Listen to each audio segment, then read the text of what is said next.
Okay, I have your attention, please. Let's welcome Dr. Teik Lim and the First Lady Gina Lim. Okay, come on.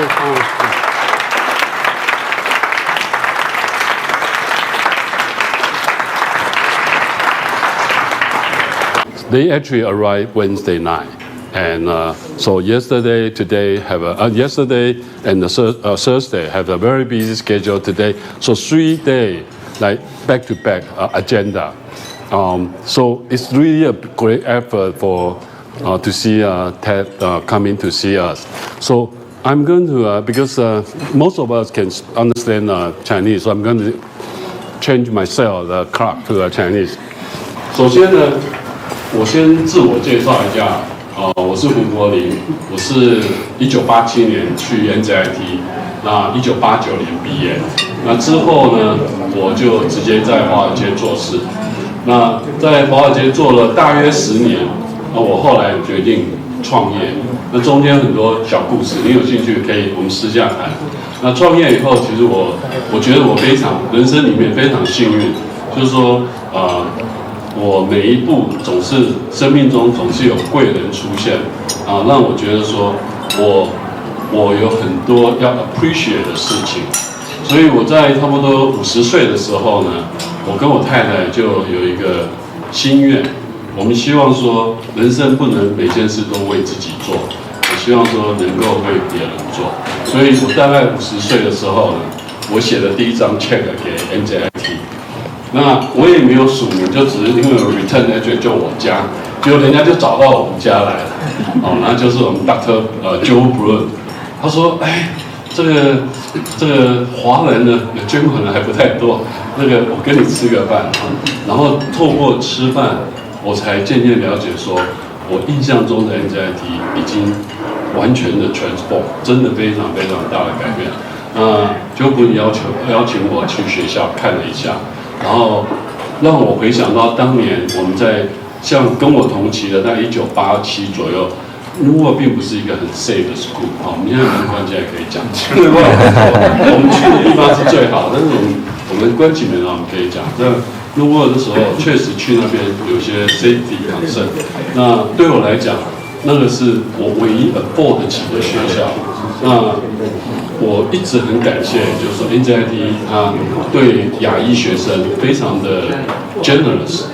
其实我相信在座很多人在 NJIT 都有拿到奖学金，有拿奖学金的请举手一下。完全都有。谢谢，好。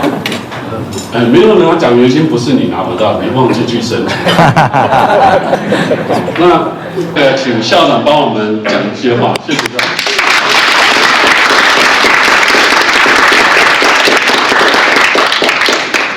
各位 NJIT 的校友，我跟我太太 Gina 非常高兴能够来这边见你们每个人。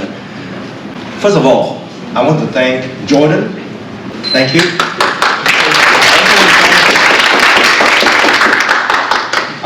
William, yeah, that's William. William. And Chuck Sai. Jordan, William, and Chuck are NJIT alumni. The last 3 days that we are here, they took care of us from morning to evening. They spent so much time with us.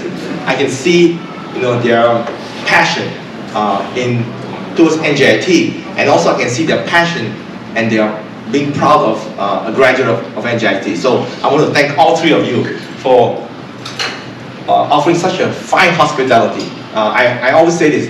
Not only you roll the red carpet, it's a padded red carpet, multi-layer red carpet for Gina and me, and also Professor Edwin Ho.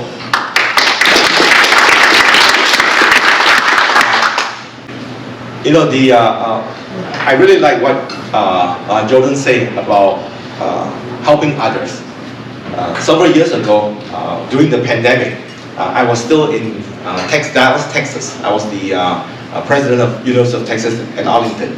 When we tried to have our commencement, we ran out of commencement speakers because nobody wants to come to commencement to give a speech because of COVID-19. All right. So many of us have to be commencement speaker, and I was one of them. So I think about what should I share with the student? And what I spoke, okay, was exactly what Jordan said just now. If you help others be successful, you will be successful yourself.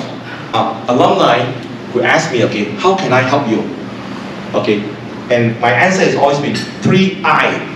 3 I's. So remember this is important. 3 I's. The first I, okay, is be informed. Be informed about, in this case, what happened at NJIT. Be informed about what your other alumni are doing.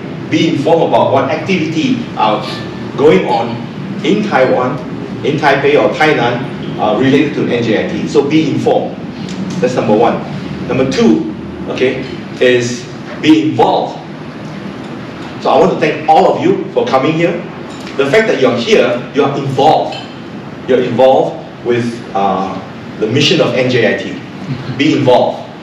The third one, okay, is also what Jordan said just now. You invest. You invest. Okay? And what do you invest? You invest what we all say, your time, your talent, your treasure. Your time, talent, and treasure. A model alumni, in my opinion, practice the 3 I really, really well. So just remember that. I'm going to leave my business card over there too, because so that if I hand them out myself, I might miss some of you. So I'm going to put enough business card out there. Before you leave, please pick a business card, okay? And feel free to contact me anytime. All right? Okay. Oh, by the way, I forgot to introduce my much better half.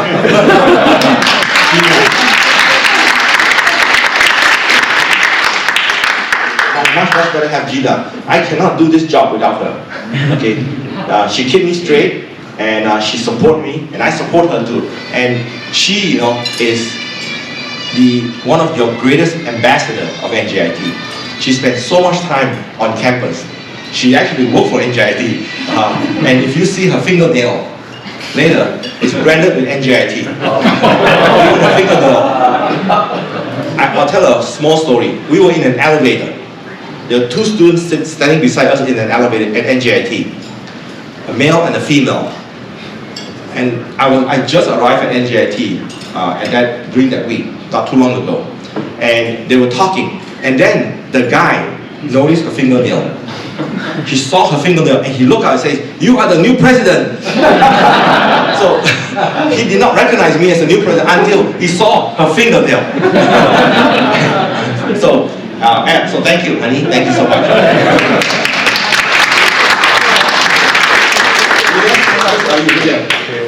William, shall I pass the microphone back to you? I wanted to share with you my background very quickly. As you know, my name is Teik. My Chinese name is Ling Zhu Jin. 双木林的林，竹子的竹 bamboo， 进步的进。So that's my Chinese name. I'm born in Malaysia. My great grandfather is from Fujian province in China. Probably in the early 1900s that he immigrated to Malaysia. So my grandfather, my father, and me, we were born in Malaysia. When we grew up, even though we've been in Malaysia for many years, when I grew up, we grew up with very limited means. Many of you also grew up with very limited means. We were not very rich. One of the reasons why we were not rich is because this is actually a sad story, but it'll have a good ending. My grandfather decided one day, who's born in Malaysia, does not speak Chinese, only use English, decided to leave Malaysia and go back to his father's hometown in Xiamen. Okay, and during the war, he got stuck there. So, because he left Malaysia to go back to China, not going back, but he's born in Malaysia. My grandfather's family felt that my grandmother did not take care of him well, and therefore he left home. Because of that, my grandmother and 4 kids were kicked out of the house. They were kicked out from the house. So my father said when they were growing up, the only 1 meal a day, rice everybody have a rice and one fish. You smell the fish, you eat the rice, and at the end you split the fish into 4 pieces so that the kids can have fish. So anyway, my father grew up poor. He then never went to college, never got the opportunity to go to college, even though he did really well in high school. But he didn't have the money and could not go to college. So he worked for Shell as a clerk all his life. Married my mother, and so we grew up quite poor. I say this story is because university like NJIT, okay, is an engine of social mobility. I experienced it firsthand. So the only reason why I was able to go to United States to study is because of a scholarship. I went to Michigan Tech. Michigan Tech is another fine public polytechnic university, just like NJIT. Of course, NJIT is higher ranked than Michigan Tech, much better school. Sure. So you picked the right school. I did not pick the right school. If you know, when I was in Malaysia, Malaysia is a multiracial country. I did really well in high school, so I told my father, I'm going to college. And my parents said, sure, if you want to go to college, go to college. But many of my friends did not go to college. We live in a small town called Port Dickson, where there are refineries, Shell Refinery, Esso Refinery, and Petronas Refinery. Many of my friends followed their parents' footsteps and went to work for the refinery after high school. But I decided to go to college. And I remember when I applied for a scholarship in Malaysia, I was turned down. I was turned down because I'm Chinese. I'm not eligible for the scholarship. At that time, if you want to get a scholarship, you have to be a Malay. You know, this is racial discrimination. That same week, I received a letter from Michigan Tech that says, here's a scholarship for you. Please come to Michigan Tech to study engineering. So I left the country. You know, my dad said, if you want to go, you go, but you're on your own. You have to, because my dad had no money. He gave me a little bit of money, so we went to Michigan Tech.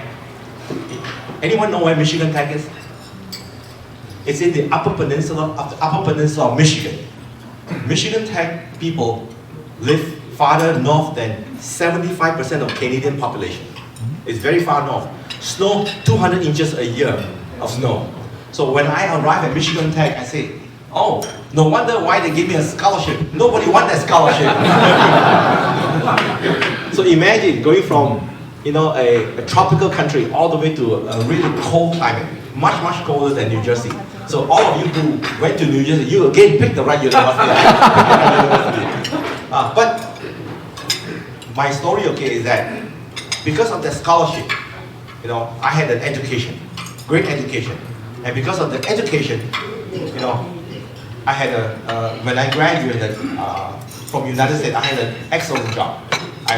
Later on, I went to Missouri, University of Missouri, Rolla, and then to Ohio State University, where I met my much better half, you know, my wife, Gina. She was there waiting for me.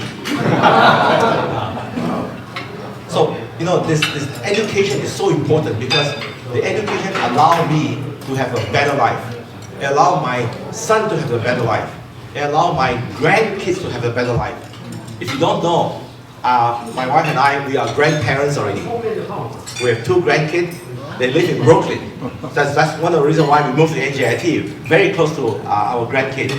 But you can see, okay, the university like NJIT is an engine of social mobility. In fact, NJIT is ranked #1 in the country in terms of social mobility. And the measure is graduates from NJIT, they do far better socio-economically after 10 years out of graduation than any other graduate from any other school in the country. So the rise in the delta, rise in socio-economic status is incredible for NJIT. I hope that many of you feel the same thing, that you may have come from whatever background you have, that because of your degree from NJIT, you're able to move up socio-economically, whether you're in Taiwan or whether you are in United States. You know, I hear the stories of Jordan, very similar to mine. In fact, during the interview, I told the story to the board of trustees, and Jordan was there. And I remember this, and Jordan told me, it is through Zoom here, Jordan said, I have the same story. You know, Jordan came from a family of limited means. The education at NJIT allows him to move up socio-economically. Recently, NJIT, by payscale.com, it's a ranking agency that talks about return of investment. NJIT is top 100 in the country in terms of return of investment. So students who come to NJIT, they invest their time, they invest their money, paying tuition, they invest their talent, pursuing a degree. Upon graduation, the return of investment through that investment is top 100 in the country. Only 2 universities in New Jersey are top 100. The other one is Princeton University. So NJIT and Princeton both are top 100 in terms of return of investment. So in terms of return of investment, NJIT is the #1 public university in New Jersey that has the highest return of investment. We are also one of the R1 institutions in the country. Does everyone know what R1 means? Carnegie R1. So in the United States, there's a classification called Carnegie classification. Carnegie classification R1 means highest research activity campuses. There's about 140 universities in the United States that have the highest research activity. That includes MIT, Princeton, Purdue, Harvard. These are all top 140 or so universities. We are one of the top 140 or so universities. In New Jersey, there's only 3 R1. Princeton, of course, Rutgers, and then NJIT. These are 3 R1 institutions in New Jersey. So, back to the diversity. You know how many universities in the United States are R1, Hispanic serving, and Asian American serving? Less than 5.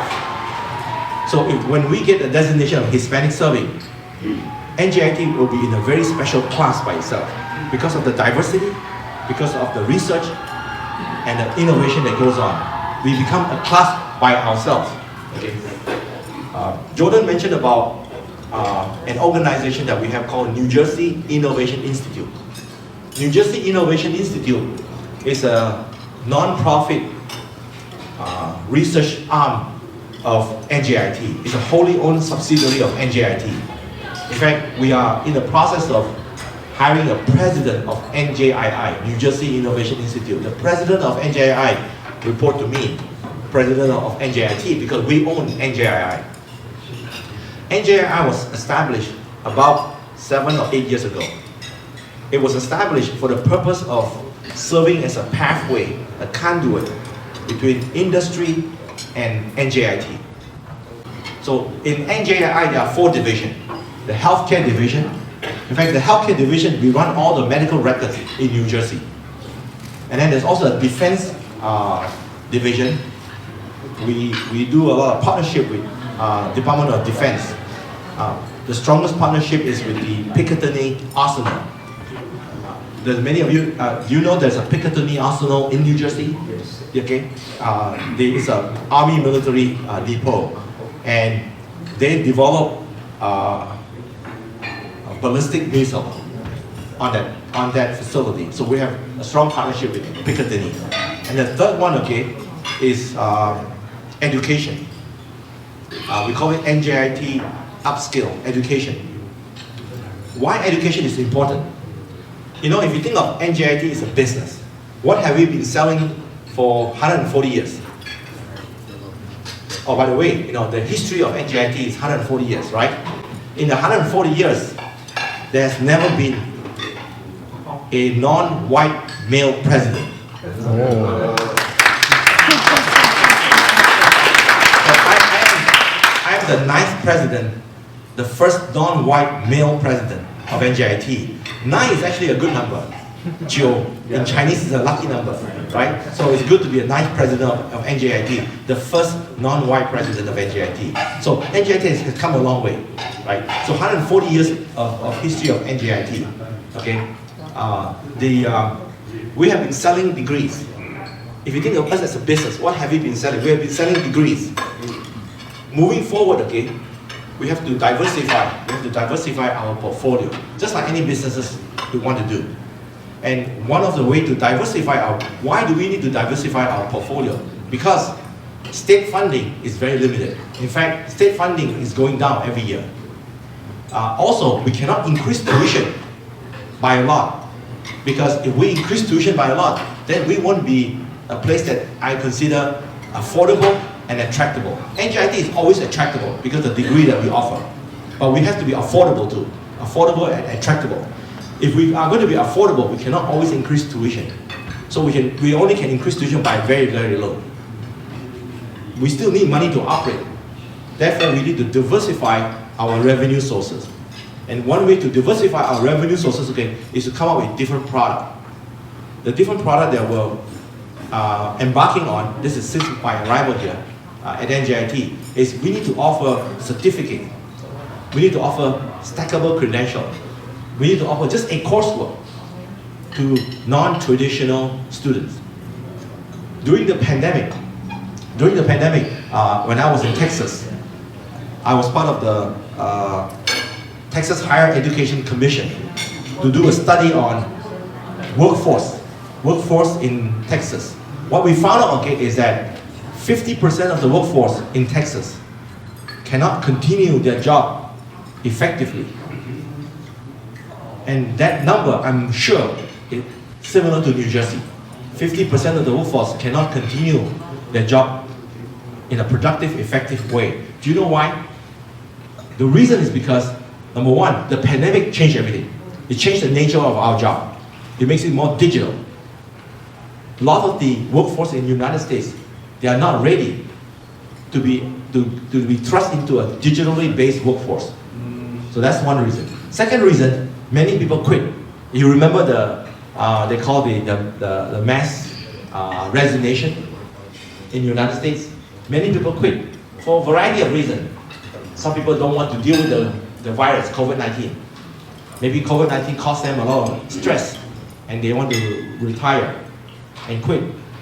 But when people quit, the job still needs to get done. So those who are left standing are asked to do those extra jobs and they are not ready.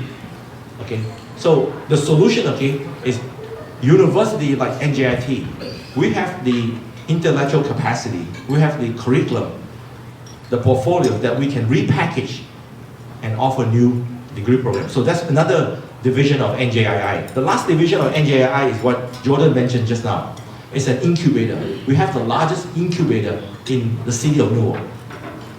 It's called Venture Link. Behind Venture Link is something called Venture Fund. Venture Fund is a pool of funding that we put aside to support ideation from our faculty, from our students, and also from community members.